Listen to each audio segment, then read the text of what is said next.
In the vast, untamed heart of the Serengeti, the law is supreme. The boundary between human and beast is absolute. But in the moment Elena faced the pleading eyes of a lioness, all rules collapsed.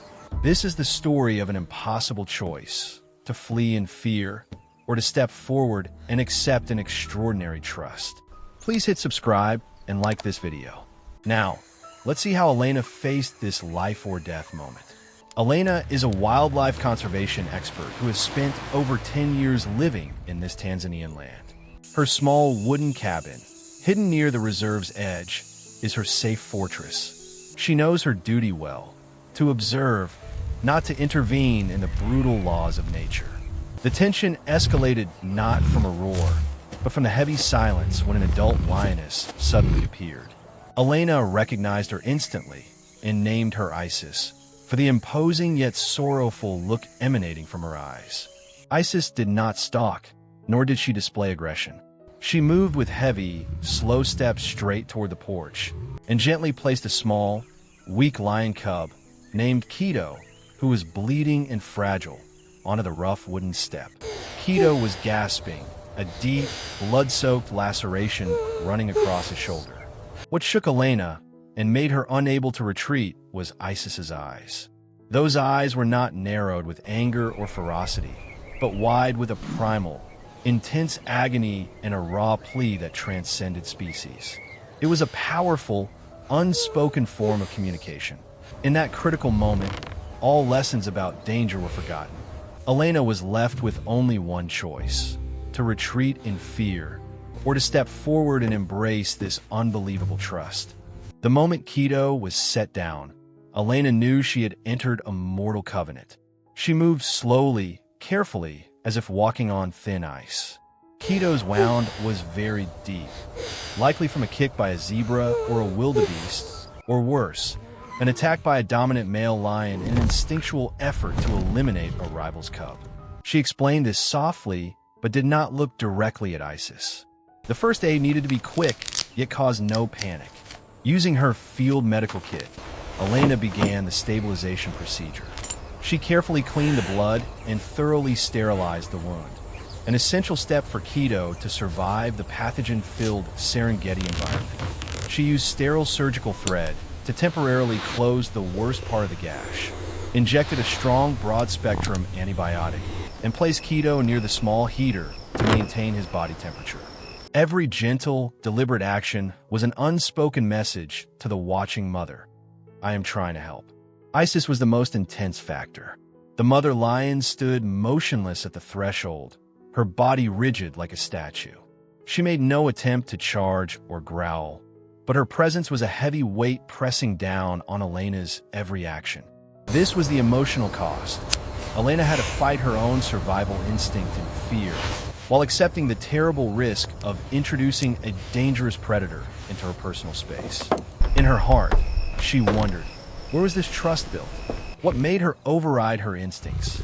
The long night passed like an eternity. Elena placed her hand on Keto's chest, counting his faint, weak breaths. Outside, the chirping of nocturnal animals and rustling in the bushes did not make Isis budge. The lioness became a golden sentry, silently guarding hope. Every minute that passed was a small victory. As dawn broke, Keto's breathing finally became slightly more steady and deep. The cub had survived the first night of the ordeal. Dawn arrived, bringing the first light and Keto's stabilization. It was time to transport Keto to the main veterinary facility. Elena placed Keto into a carefully padded transport crate, securing his injured shoulder. The moment she carried the crate out to the jeep was the limit test of Isis's trust. Isis let out a small, low growl, full of instinctual maternal anger, her body tensing. Elena avoided looking directly into her eyes, focusing on showing that her actions were purely medicinal. As the jeep started rolling, the astonishing thing happened. Isis did not attack, but followed. The jeep drove across the expansive grassland, and when Elena looked in her rearview mirror, she saw Isis following closely, maintaining a safe but determined distance. This was a mother's most agonizing act of surrender control, an acceptance for her child to be taken away by the very species she was programmed to distrust. Throughout the journey, this silent escort underscored the story's theme. The boundary between human and wild animal had melted under the power of maternal love and absolute trust. Elena knew she was holding a life, but was also carrying a heavy spiritual responsibility. At the main veterinary facility, Keto was rushed into care. X-ray results confirmed Elena's fear. The cub's shoulder was severely fractured. Only surgery could save the limb and ensure Keto could hunt as an adult. The surgery required high precision, along with the use of special anesthetic techniques to minimize contact and psychological stress for a wild animal. The veterinary team worked devotedly for 2 hours, precisely repairing the damaged shoulder. Throughout that time, Elena kept a constant vigil, and Isis, after seeing Keto taken inside, the Lioness patiently waited outside the clinic for a short period. When Elena's Jeep returned to the cabin at the end of the day, Isis was no longer there. The next morning, when Elena returned to pick up the recovering Keto, her heart felt heavy. When she brought Keto back to the cabin for continued observation, she had hoped for a reunion, a confirming sign from Isis. But the grassland remained empty. A profound sense of disappointment enveloped Elena. Had she broken the covenant? Had the long separation shattered the trust she had earned? It was in that moment of self-doubt that the thought resonated in her mind. This absence is not a sign of lost trust, but proof that the trust was confirmed. Isis knew her cub was being cared for by the person who had demonstrated goodwill, and she had to return to her other survival responsibilities within the pride. True trust does not require continuous presence or control. Week after week passed, and Keto gradually recovered. The cub transformed from a fragile creature into a playful, energetic young lion. Elena worked hard to ensure Keto retained his wild instincts, avoiding excessive contact so he could successfully reintegrate. Finally, the day arrived to return Keto to the Serengeti. It was a moment both sweet and bittersweet. Elena drove Keto to a safe area and opened the crate. The cub hesitated for a moment, then bolted, swift and strong, his shoulder completely healed. The sight of Keto blending into the grassland, a life resurrected, brought Elena profound joy. This story of miraculous connection became a cherished memory, a lesson in compassion completed. Everything returned to the familiar routine of patrols and conservation. However, Elena knew that silent covenant was still there, hidden somewhere in the vast savanna. Elena's life returned to the daily rhythm of patrols, conservation, and record-keeping. She still often scanned the lion prides through her binoculars, secretly hoping to see a healthy Isis and Keto. One late afternoon, as the sunset began to cast long shadows across the savanna, Elena was driving her old Jeep through a remote, less traveled area of the Serengeti. Suddenly, the engine sputtered, then died completely. She tried to restart it, but to no avail. She sighed, radioed her location for backup, and stepped out to inspect the engine. The silence of the savanna felt too sudden, too heavy. Her attention was immediately drawn to a powerful movement on the horizon. Before she could react, a piercing, deafening trumpeting sound shattered the stillness. A large herd of elephants, seemingly agitated or out of control, appeared from a distance and were charging with terrifying speed. They were raising their trunks, flapping their ears, and trampling everything in their path, creating a massive dust cloud. Their target appeared to be Elena's solitary Jeep. The danger was immediate and profound. Elena quickly scrambled back into the Jeep, slamming the door shut just as the lead elephant, a colossal bull with magnificent white tusks, charged toward her. She was trapped. The sound of elephant feet shaking the ground was immense, and a panicked juvenile used its tusk to ram the side of the Jeep, making it sway violently. Fear, cold and sharp, choked her. Just as the elephants began to press closer and surround the vehicle, a sound tore through the air filled with trumpeting and stomping. A deep, resonant roar echoed across the ground, closer than anything Elena could have imagined. Suddenly, the elephants halted, their attention shifting to a point behind Elena. From a cluster of acacia trees, two figures burst out. A majestic lioness, and right beside her, a magnificent young male lion with a developing mane. The pair charged the elephants with stunning speed and ferocity.